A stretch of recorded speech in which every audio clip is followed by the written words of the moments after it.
जी, तो हम बात कर रहे हैं आज नूरजहान की आखिरी एपिसोड की, जो कि बहुत ही कमाल, मुझे तो बहुत अच्छी लगी। बहुत ही बेहतरीन एंड किया उनका और बड़ा मज़ा आया देख के। बहुत अच्छा ड्रामा रहा, बड़ी अच्छी रैंकिंग रही, बहुत ही लोगों ने पसंद किया इसको और ड्रामे का एंड तो बहुत अच्छा कर दिया। मेरे लिहाज से तो इस तरह का एंड ही होना चाहिए था, लेकिन आप क्या कहते हैं इस बारे में? अच्छा, मैं आपको ये बताऊँ कि जब हम इसको देखते हैं ना, तो हमारे पास, अगर आपने हमारा जो इसकी सेकंड लास्ट एपिसोड का रिव्यू है वो देखा हो, तो हमने उसमें कहा था कि नूरजहां टूटेगी।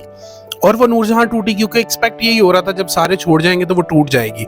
लेकिन अगर हम ये देखें कि क्या राइटर ने इसको कुछ डिफरेंट करने की कोशिश की, तो बिल्कुल नहीं की। उसने वही पब्लिक सेंटिमेंट उठा के वैसा ही एंड लिख दिया जैसा हम 1980 से लेके आज तक लिखते आ रहे हैं, कि एंड पे सारे माफ कर देंगे और सबसे माफी मांग ली जाएगी और सारे हंसी खुशी रहने लग जाएंगे। ये एंड हमें ड्रामों में बहुत अच्छा लगता है, लेकिन आज अगर हम अपनी सोसाइटी को देखें ना, तो यहाँ ना कोई माफी मांग रहा है, ना कोई माफी दे रहा है। तो मैं ये समझता हूँ कि अगर ड्रामे को उस तरह ओपन एंडेड भी छोड़ दिया जाता ना, जहां वो केक काट रही है लास्ट पे बैठी हुई अकेली, और उस अकेली केक के ऊपर भी इसको एंड कर दिया जाता, तो लोगों को ये एक मैसेज जरूर जाता कि अगर आप इस तरह से करेंगे तो ये होगा। अब हमने मैसेज क्या कंक्लूड किया कि अगर आप माफी मांग लेंगे, लोग माफ कर देंगे। लेकिन आपको ये भी दिखाना कि अगर आपने ज्यादती की है तो आप अकेले रह गए हैं और अब आपकी लाइफ जो है वो अकेले गुजरेगी।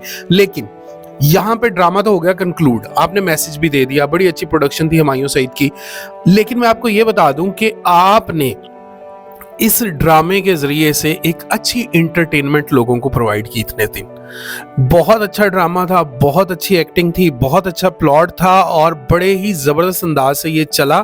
सबने इसको बहुत खूब निभाया और अब देखते हैं कुबरा खान के ऊपर इसका पार्ट 2 बनता है या नहीं बनता। मोस्टली तो ऐसा ही होता है कि जब कोई ड्रामा ज़्यादा अच्छा हिट हो जाता है और लोग उसको ज़्यादा पसंद करते हैं तो उसका पार्ट 2 आ जाता है। लेकिन जब पार्ट 2 आता है तो उसका वो मज़ा रहता नहीं है जो पहले वाले ड्रामे का पार्ट 1 का होता है। ऐसा क्यों है? देखिए, ये तो सीधी साफ बात है कि हर इंसान ने ना एक खास स्टैंडर्ड बना लिया होता है। इसी तरह से मैं आपको ये बताऊं कि जब आप मूवीज को देख लें, तो मूवीज का भी जब किसी ने पार्ट 1 ना देखा, उसको पार्ट 2 दिखाएं, बहुत अच्छी मूवी लगेगी। लेकिन जब उसने पार्ट 1 देखा हो, तो वो कंपैरिजन में चला जाता है, यार नहीं ऐसा था।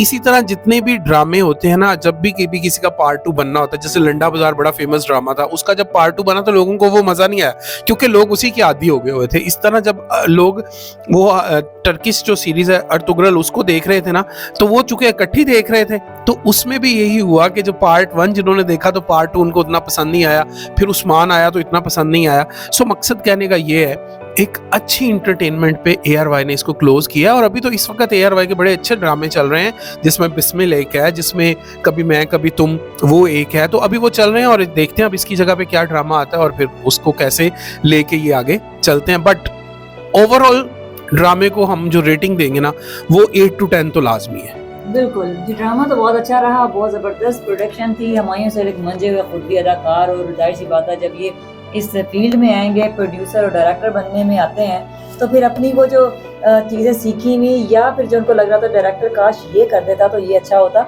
तो वो भी उन्होंने इसमें शामिल की। बहुत ज़बरदस्त कांग्रेचुलेशन टू हुमायूं सईद कि इतने ज़बरदस्त ड्रामा हमें दिखाया और अवाम ने इसको बहुत पसंद किया। हम सब इसी तरह के अच्छे-अच्छे ड्रामे देखने के मुंतज़िर रहेंगे। तो अगले